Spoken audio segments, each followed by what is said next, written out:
If you have data crammed into one column in Google Sheets and you want to split it out, like an address into a city, state, and zip, don't do it manually. Let Google split it for you in just a few clicks. I'll show you.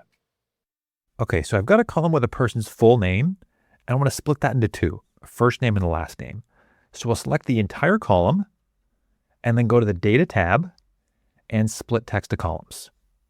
Then in the pop-up, we're going to explain to Google Sheets how to do that split, which is whenever it sees a space, like between the names, then it should put the text after the space in a new column. So as my separator, I'm going to go with a space. Now, and this is on the second worksheet. If we had a comma instead of a space, we'd make just a slight adjustment. So select the field, go back to Data, and split text to columns. But in this case, the separator is a comma, but it looks like Google detected that automatically. If this video helped you, hit like and subscribe for more of them.